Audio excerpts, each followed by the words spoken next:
Good morning students, you are welcome in this video, and this video is for class 11th and 12th. Topic report writing.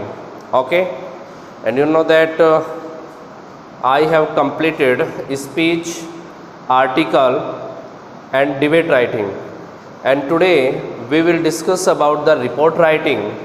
Okay, first of all we have to know what is the definition and for what purpose that is written and what contents are included and in what formatting way that is written. Okay, these are some issues that we have to discuss. First of all we know about what is the definition of it. Okay, तो जानते हैं definition क्या है.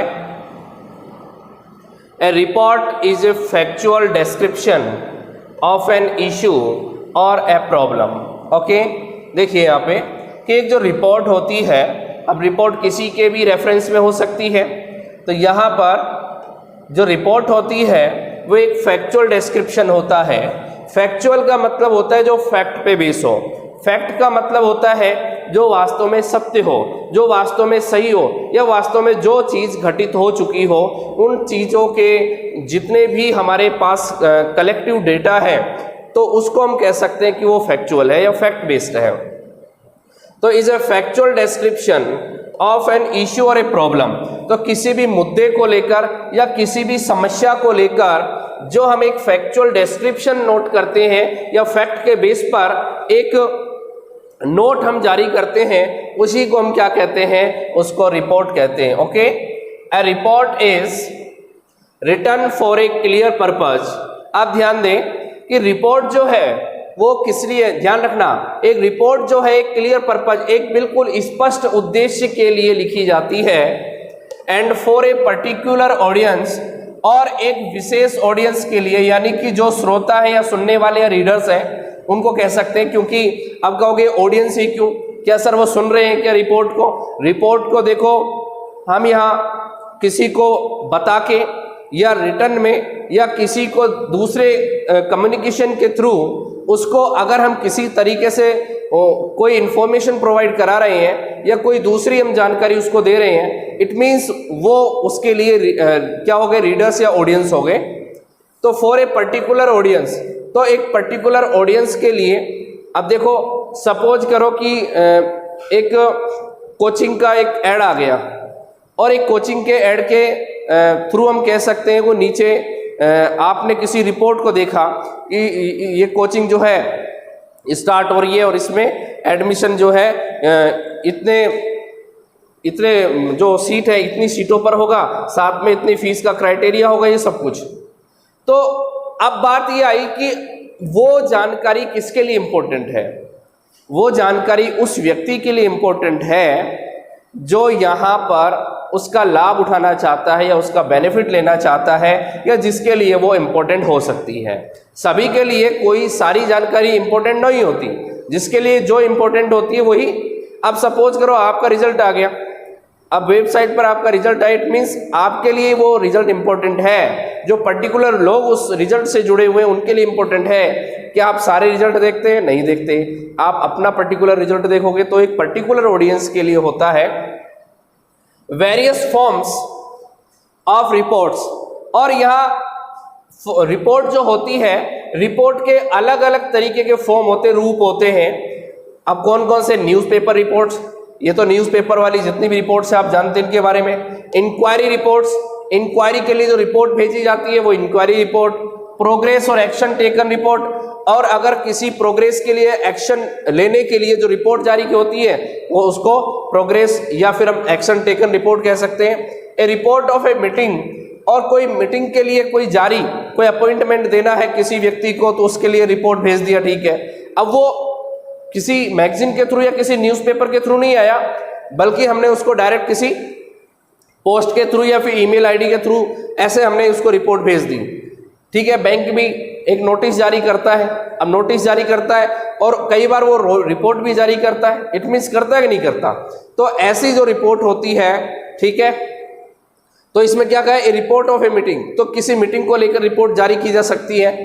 Each having a distinct character, ध्यान रखना हर report में अपना एक स्पष्ट कैरेक्टर या स्पष्ट यानी कि बिल्कुल सुस्पष्ट कैरेक्टर होता है, डिस्टिंक्ट कैरेक्टर होता है, एंड फॉर्मेट, और एक सटीक फॉर्मेट होता है इसका, ठीक है।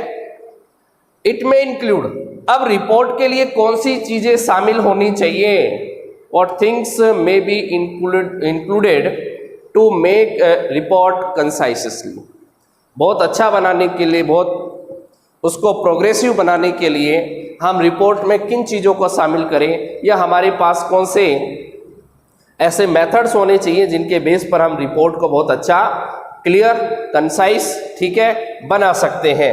अब उसके लिए हमारे लिए क्या जरूरी है, तब तक आपको ये नहीं पता कि हमें जाना कहाँ है, ठीक है, तब तक हम अपने वे को चूज नहीं कर सकते। इसीलिए रिपोर्ट में लिखना क्या है, रिपोर्ट कैसा होना चाहिए, जब तक हम उसे रिपोर्ट का एक फॉर्मेट नहीं देंगे, रिपोर्ट की आइडियोलॉजी नहीं देंगे, रिपोर्ट के फैक्ट बेस हम शामिल नहीं करेंगे, या रिपोर्ट का एक सीक्वेंस कैसा होना चाहिए, उनके बारे में अगर हमें नहीं पता, इट मीन्स हम रिपोर्ट नहीं लिख सकते। उसके लिए जरूरी है कि हमें इन सब चीज़ों के बारे में मालूम होना चाहिए। तो इट में इंक्लूड, क्या क्या चीज़ें शामिल होनी चाहिए, the record of A sequence of events, suppose करो कोई भी इवेंट्स है, अब वो इवेंट्स जो है मैंने क्या क्या किसी इशू को लेकर या किसी प्रॉब्लम को लेकर हो सकता है, तो कोई भी इवेंट है तो उसके सीक्वेंस का रिकॉर्ड होना चाहिए। अगर हमारे पास सीक्वेंस फुल रिकॉर्ड नहीं है किसी इवेंट को लेकर तो रिपोर्ट नहीं लिखी जा सकती। अगर सपोज करो किसी मैटर के बारे में कोई हमें बात करनी है तो उसको हम अगर सीक्वेंस में, अगर रीऑर्डर में हम उसको नहीं लगाएंगे तो इट मीन्स यहाँ पर रिपोर्ट का सेंस नहीं आएगा। Interpretation of the significance of these events और फैक्ट्स, ओके। और साथ में इंटरप्रिटेशन क्या होते हैं, कॉमर्स वाले स्टूडेंट्स के पास तो ये वर्ड बहुत ज़्यादा बार आता है, इसको आंकड़े बोलते हैं, अपन डेटा बोल सकते हैं, ठीक है, या संग्रहण बोल सकते हैं। तो interpretation of the significance of these events और फैक्ट्स, और इन महत्वपूर्ण जो हमारे इवेंट्स है या हमारे जो फैक्ट हैं उनका डेटा हमारे पास होना चाहिए, आंकड़ों का संग्रहण हमारे पास होना चाहिए। इवेल्युएशन ऑफ द फैक्ट्स और रिजल्ट ऑफ रिसर्च प्रेजेंटेड, और ध्यान रखना जो फैक्ट है या जो रिजल्ट, जो रिसर्च के द्वारा या रिसर्च करने के बाद या पता लगाने के बाद जो प्रस्तुत की गई है, ऐसी रिपोर्ट का जो परिणाम है या जो फैक्ट निकले हैं उनका मूल्यांकन होना चाहिए। मूल्यांकन मतलब इवेल्यूशन होना चाहिए उनका, इस बारे में उन फैक्ट का बिल्कुल क्लियर होना जरूरी है कि वो सही है या गलत है, ठीक है। और ये सब मालूम पड़ता है इवेल्युएशन से। Discussion of the outcome of a decision और ए कोर्स ऑफ एक्शन, साथ में जो हमारे डिसीजंस या हमारा कोर्स ऑफ एक्शन, जितने भी इवेंट्स के कोर्स ऑफ एक्शन है उनका जो आउटकम है या उनका जो परिणाम है उनके ऊपर भी डिस्कशन होना चाहिए कि वो सही है या गलत है। कंक्लूजन्स होने चाहिए रिपोर्ट के अंदर, कंक्लूजन्स यानी कि रिपोर्ट के थ्रू क्या कंक्लूजन निकला। जरूरी नहीं कि वो किसी प्रॉब्लम को लेके है, जरूरी नहीं किसी इशू को लेकर, हो सकता है दूसरी चीजें भी शामिल हो उसमें। तो ऐसे में कुछ मुद्दे ऐसे होते हैं जिन पर डिस्कशन करना या कंक्लूजन निकालना जरूरी होता है। इसके बाद देखिए रिकमेंडेशंस, अगर आप उस रिपोर्ट से संबंधित कोई किसी टाइप की रिकमेंडेशंस या कोई सुझाव देना चाहते हैं तो उसमें आप शामिल करें, ठीक है। तो इस तरीके की चीजें हैं जो हमें रिपोर्ट के अंदर इंक्लूड की जानी चाहिए, ठीक है। आप इसको नोट कीजिए, आगे का मैं अभी आपको बताता हूं।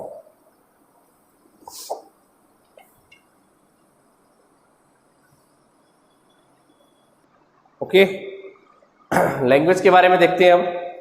लैंग्वेज शुड बी, लैंग्वेज कैसी होनी चाहिए, यानी कि जो हम लैंग्वेज लिख रहे हैं उनके अंदर किस टाइप के वर्ड्स और किस टाइप के सेंटेंस या किस प्रकार की यानी कि जो लैंग्वेज का एक फॉर्मेट होता है उसके अंदर हमें चलना है। लैंग्वेज शुड बी एक्यूरेट होनी चाहिए, मतलब एग्जैक्ट होनी चाहिए। जितनी भी खबर है उसको एक एक्यूरेट वे में लिखना है, लैंग्वेज को एक एक्यूरेट वे में लिखना है। ऐसा नहीं कि रैंडमली आपने लैंग्वेज को लिख दिया, एक्यूरेट लैंग्वेज आपको लिखनी है। कंसाइज, संक्षिप्त होनी चाहिए लैंग्वेज, यानी कि किसी भी बात को बहुत लंबा चौड़ा बढ़ा चढ़ा के नहीं लिखना है आपको, उसको आपको कंसाइसली लिखना है। यानी कि आपने जैसे बहुत बड़ी चीज़ को एक छोटे मैटर में, एक छोटे कंटेंट में शामिल कर लिया।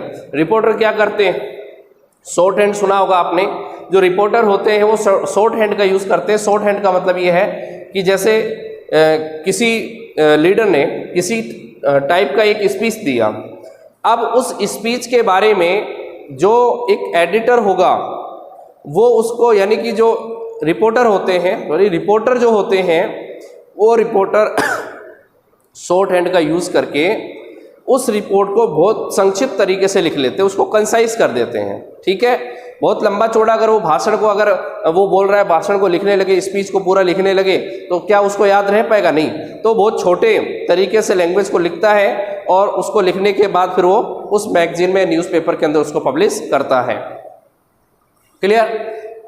लैंग्वेज क्लियर होनी चाहिए, वेल स्ट्रक्चर्ड होनी चाहिए, यानी कि use short words rather than longer. बहुत लंबे बड़े वर्ड्स की बजाय हम छोटे वर्ड्स का यूज़ करें, विद शॉर्ट सेंटेंसेस, छोटे सेंटेंसेस का यूज़ करें। ऐसा नहीं कि आपने सेंटेंस को यूज छोटे करने का मतलब 1 या 2 वर्ड के अंदर ही सेंटेंस कंप्लीट कर दिया। जो एक्यूरेट या एक प्रॉपर वे में जो सेंटेंस लिखे जाते हैं उस तरीके से। फ्री ऑफ जार्गन, यानी कि बेतुकी बातों को शामिल नहीं करना है। मे इंक्लूड ए फ्यू, अगर आवश्यकता पड़े तो कुछ कर सकते हैं। Mostly written in past tense, लगभग पास्ट टेंस में लिखी जाती है, लेकिन पास्ट टेंस की रिपोर्ट वो लिखी जाती है जिनके बारे में जो पहले घटित हो चुका है। ठीक है, अब हो सकता है कि रिपोर्ट के अंदर फ्यूचर प्लानिंग से रिलेटेड भी रिपोर्ट हो सकती है, प्रेजेंट रिपोर्ट भी हो सकती है, तो वो आपको depends on time of event, वो आपको इवेंट के टाइम पर डिपेंड करेगा। Important points to remember, report should be practical and convey all necessary information, कि जो रिपोर्ट है वो प्रैक्टिकल होनी चाहिए, वास्तव में लगना चाहिए कि रिपोर्ट है। And convey all necessary information, और साथ में जितनी भी आवश्यक सूचनाएं हैं उनको शामिल किया जाना चाहिए। Well structured with A title run into small paragraphs and should be factual, साथ में वेल स्ट्रक्चर्ड होनी चाहिए, एक सूटेबल टाइटल होना चाहिए। टाइटल के बिना रिपोर्ट लिखना गलत हो जाएगा। अभी तक तो मैंने डिबेट और स्पीच के अंदर टाइटल की बात कहाँ की थी? जब इंट्रोडक्टरी लाइन स्टार्ट होती है तो उसके अंदर टाइटल लिखा जाता था, लेकिन अब इसमें टाइटल आपको अलग से हेड पे देना पड़ेगा, हेड ऑफ द पेज पे लिखना पड़ेगा टाइटल। ये टाइटल किस बारे में है या किस टाइप की जो रिपोर्ट है, किस इश्यू या इवेंट पर है। रन इनटू स्मॉल पैराग्राफ, छोटे पैराग्राफ्स का यूज करें। एंड शुड बी फैक्चुअल, और उसमें तथ्यात्मक चीज़ों को शामिल करें। All information should be factual, यानी कि कह सकते हैं कि सभी प्रकार की सूचनाएं लगभग किस में होंगी? फैक्चुअल बेस होंगी, यानी कि आपके पास फैक्ट होने चाहिए। एंड एप्रोप्रिएट कंक्लूजन और रिकमेंडेशंस, यानी कि उचित प्रकार का कंक्लूजन यहाँ पर या रिकमेंडेशन सुझाव दे सकते हैं। वर्ड लिमिट 150-200 वर्ड्स, ये आप सभी को पता है, लगभग 150 से 200 शब्दों के अंदर आपको जो रिपोर्ट है उसका कंटेंट लिखना है। ठीक है, तो इस तरीके से कुछ बातें हैं जो आपको यहाँ पर रिपोर्ट को लिखने में मदद करेगी। अब मैं इसका फॉर्मेट बता देता हूँ, किस फॉर्मेट में आपको रिपोर्ट लिखनी है।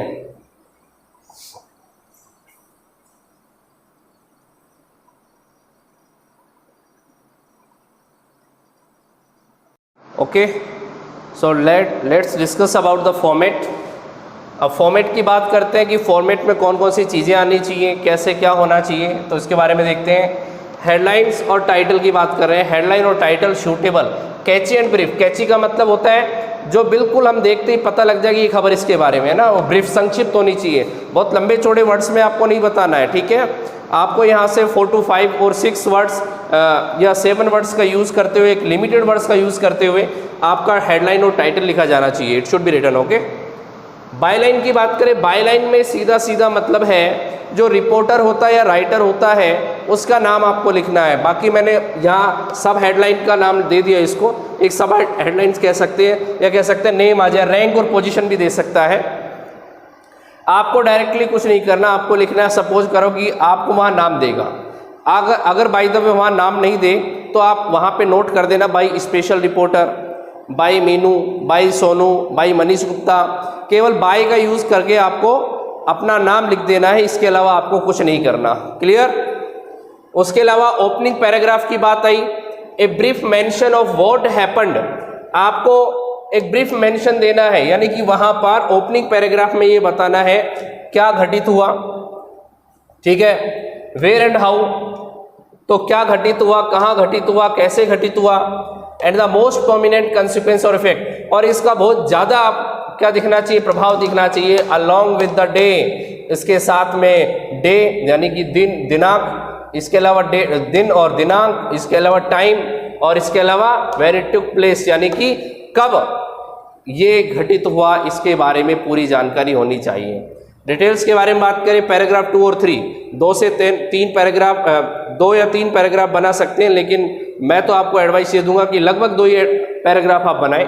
तो डिटेल्स में आप 2 पैराग्राफ बना लें, और वो पैराग्राफ जो डिटेल देंगे आपको किस चीज़ की, details of the event being reported, ठीक है, कि जो घटना घटित हुई है उस रिपोर्ट के बारे में डिटेल होनी चाहिए।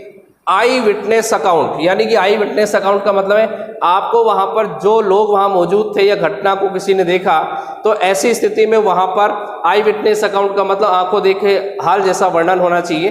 अलॉन्ग विद सम क्वार्ट्स, आप कुछ क्वार्ट्स जो है वो वहां पे इंक्लूड कर सकते हैं, आर आल्सो इंक्लूडेड, ठीक है। इन केस ऑफ एक्सीडेंट्स, अगर हम एक्सीडेंट्स की बात करें, लॉस ऑफ लाइफ की बात करें, यानी कि जीवन किसी की मृत्यु हो गई, एंड प्रॉपर्टी, संपत्ति का नुकसान हो गया, इज लिस्टेड, है ना, and cause of the accident is concluded. साथ में हम कह सकते हैं कि एक्सीडेंट के जो कारण है उसको भी शामिल किया जाना चाहिए। पुलिस एक्शन, पुलिस ने क्या एक्शन लिया, एंड रेस्क्यू ऑपरेशन, या रेस्क्यू ऑपरेशन कैसा रहा। रेस्क्यू ऑपरेशन का मतलब किसी सहायता के लिए अगर कोई टीम गठित होती है तो रेस्क्यू ऑपरेशन होता है। तो रेस्क्यू ऑपरेशन है डैमेज कंट्रोल एक्सरसाइज, ठीक है, किसी क्षतिपूर्ति के लिए की गई कार्रवाई, आर्ट डिटेल। तो इन सभी चीज़ों की डिटेल वहाँ रिपोर्ट में दी जाती है। Compensation and help announced by government is mentioned, और साथ में गवर्नमेंट के थ्रू क्या कंपनसेशन, क्या किस प्रकार का एक संवेदनाएं या किस प्रकार की सहायता जो है गवर्नमेंट के द्वारा जारी की जाती है। कंक्लूजन की बात करें, a remark as to how the event had an impact on people. यहाँ पर आपको एक रिमार्क नोट करना है। In what condition you are to write the remark, कि लोगों के ऊपर उस खबर का या उस न्यूज़ का क्या प्रभाव पड़ेगा, लोगों के बीच में किस प्रकार के रिएक्शंस होंगे, इन सभी के बारे में। ओके स्टूडेंट्स, तो ये इसका फॉर्मेट है, and in this formatting way that you have to write it, and what content should be included that I have told you. Okay, अब हम बात करते हैं कि ये सारी चीज़ें जो है आपको अभी जब हम क्वेश्चंस कराएंगे तो उन क्वेश्चंस के रीड आउट करने के बाद या उसको पढ़ने के बाद आपको कंप्लीटली ये समझ में आ जाएगा कि कंटेंट किस टाइप का है। और मैंने पहले भी बता दिया, किसी भी क्वेश्चन से बेटर कोई फॉर्मेट नहीं हो सकता, इसलिए क्वेश्चंस की प्रैक्टिस की जानी चाहिए, और क्वेश्चंस की प्रैक्टिस करने से फॉर्मेट के बारे में ज़्यादा अच्छा आइडिया लगाया जा सकता है। ओके, तो मिलते हैं हम एक नेक्स्ट क्वेश्चंस के साथ नेक्स्ट वीडियो में। तब तक के लिए आप अपने कंटेंट को जो है अपने माइंड में फीड कीजिए। ठीक है, गुड बाय।